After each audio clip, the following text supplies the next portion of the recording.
Today, we are going to speak about freedom and bureaucracy. In the previous chapter, we mentioned Noel Tichy's model, which distinguishes between organizational culture, like water in a gaseous state, relationships within the organization, water in a liquid state, and organizational structure, solid water, ice.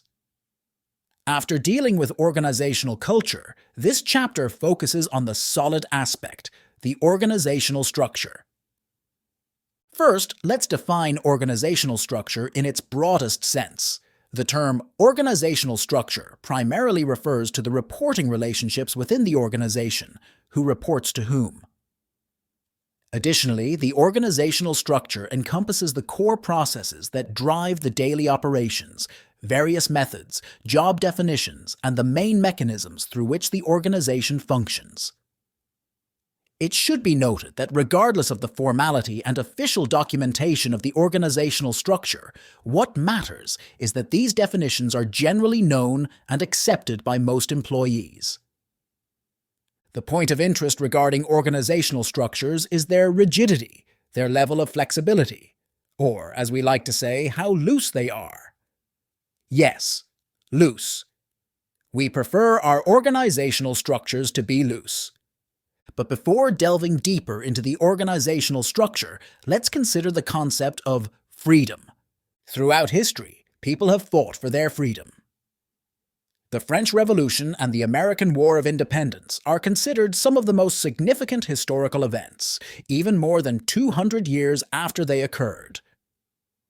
Try to think for a moment. What is the meaning of freedom? What is directly linked to being a free person? That concept is responsibility. The direct meaning of being free is taking responsibility for your destiny. Freedom entails the need, if not the obligation, to take responsibility. One could say that freedom and responsibility are two sides of the same coin. There is no responsibility without freedom, and no freedom without responsibility. However, there is another concept intrinsically linked to freedom, without which we cannot fully understand the idea of freedom. This concept is boundaries. Freedom can only exist within clear boundaries. When there are no boundaries, freedom can become a source of anxiety. The human psyche is not built to cope with a lack of boundaries. It needs limits to contain life's complexities. Therefore, when discussing freedom and organizational structures, we must incorporate the concepts of responsibility and boundaries into the equation. The organizational structure, in its broad sense, as defined earlier, reduces the degrees of freedom within the organization. It sets procedures, rules, and regulations that employees must adhere to. This bureaucratic mechanism diminishes the individual's freedom within the organization and simultaneously diminishes their sense of responsibility.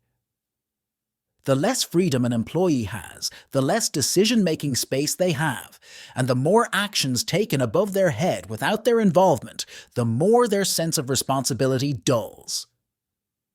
It will shrink until it completely disappears. William McKnight, the legendary CEO of 3M, phrased it this way: "If you put fences around people, you get sheep."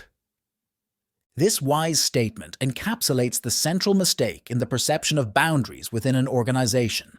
For most people, the organizational structure is a barrier. If they are defined as a space within which they are allowed to operate, their interpretation will be that this is the limit they must not cross, and they will try not to cross it. Some will even try not to get close to it.